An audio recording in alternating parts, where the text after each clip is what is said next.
Hello പ്രിയ കൂട്ടുകാരെ, നമുക്കിന്ന് കിതാബുൽ ഫിഖ്ഹിലെ മൂന്നാമത്തെ പാഠം അൻ-നജാസാത്തു വ തത്ഹീറുഹ എന്ന പാഠമാണ്.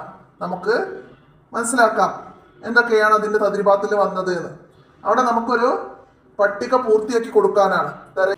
നമുക്ക് തദ്രിബാത്തില് തെരഞ്ഞെടുത്ത് എഴുതാനാണ്.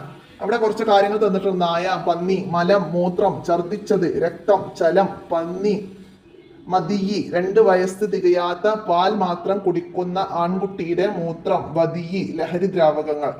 ഇത്രയും നമ്മൾ എന്താക്കണം, വേർതിരിക്കണം. അതിൽ ഏതാണ് മുഹഫഫ്, ഏതാണ് മുത്തവസ്സിത്ത്, ഏതാണ് മുഅല്ലൽ എന്ന് നമുക്ക് വേർതിരിക്കണം. നമുക്ക് ആദ്യം മുഹഫഫ് എഴുതാം. മുഹഫഫ് ഏതൊക്കെയാണ്? 2 വയസ്സ് തികയാത്ത ആൺകുട്ടിയുടെ മൂത്രം, പാൽ മാത്രം കുടിക്കുന്ന ആൺകുട്ടിയുടെ മൂത്രം, അത് മുഹഫഫാണ്. പിന്നെ അടുത്തത് മുത്തവസ്സിത്ത്, അത് മലം, മൂത്രം, ഛർദിച്ചത്, രക്തം, ചലം, മതിയി, വതിയി ലഹരി ദ്രാവകങ്ങൾ. ഇതൊക്കെ മുത്തവസ്സിത്താണ്, മുത്തവസ്സിത്ത്. ഇനി മുഅല്ലലാണ്. മുഅല്ലലായതാണ് നായ, പന്നി. അത് രണ്ടും ആ ബോക്സിലും നമുക്ക് എഴുതാം. അപ്പൊ ഇത് മനസ്സിലാക്കാം. ഇനി എന്താണ് മുഹഫഫ്, എന്താണ് മുഅല്ലൽ എന്നൊക്കെ നമുക്ക് താഴെ പൂർത്തിയാക്കാനുണ്ട്. അത് എന്താണ് എന്ന് നോക്കാം. എന്താണ് അടുത്ത പ്രവർത്തനമായിട്ട് വരുന്നത്? ശുദ്ധിയാക്കുന്ന രൂപം വിവരിക്കാനാണ്. മുഅല്ലൽ ശുദ്ധിയാക്കുന്ന രൂപം. മുഅല്ലൽ എന്ന് പറഞ്ഞപ്പോൾ നമ്മൾ പറഞ്ഞു നായ, പന്നിയാണ് മുഅല്ലൽ. അപ്പൊ അത് ശുദ്ധിയാക്കുന്ന രൂപം.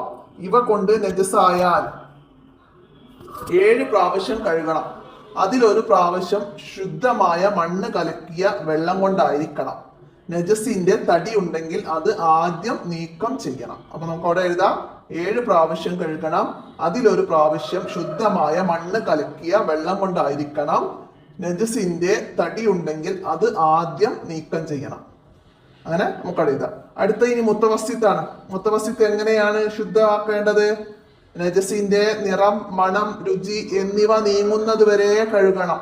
നജസിന്റെ നിറം, മണം, രുചി എന്നിവ നീങ്ങുന്നത് വരെ കഴുകണം. അടുത്തതാ മുഹഫഫാണ്. മുഹഫഫ് എന്താണ്? മൂത്രമായ സ്ഥലത്തെല്ലാം എത്തും വിധം മൂത്രത്തെക്കാൾ കൂടുതൽ വെള്ളം കുടഞ്ഞാൽ മതി, കഴുകേണ്ടതില്ല.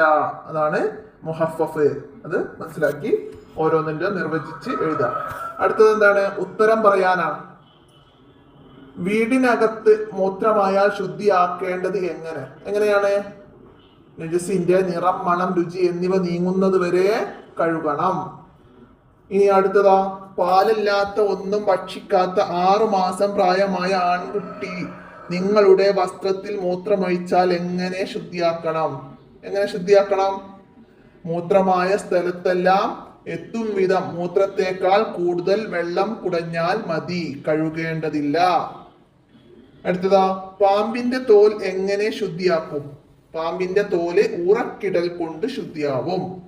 പാമ്പിന്റെ തോല് ഊറക്കിടൽ കൊണ്ട് ശുദ്ധിയാവും. ഇത്രയാണ് അതിന്റെ തദ്രിബാത്തിൽ വന്നത്. അപ്പോ അതൊക്കെ മനസ്സിലാക്കി നമുക്ക് എഴുതാം. അപ്പൊ എല്ലാവരും വീഡിയോ ഉപകാരപ്പെടുത്തുക, എല്ലാവർക്കും ഷെയർ ചെയ്ത് കൊടുക്കുക. എന്തെങ്കിലും തെറ്റുകളൊക്കെ വരികയാണെങ്കിൽ കമന്റ് ആയിട്ട് അറിയിക്കണം. വീഡിയോ കൂട്ടുകാർക്കൊക്കെ ഷെയർ ചെയ്ത് കൊടുക്കുക. ഇന്നത്തെ വീഡിയോ അവസാനിപ്പിക്കുകയാണ്. അസ്സലാമു അലൈക്കും വറഹ്മത്തുള്ളാഹി.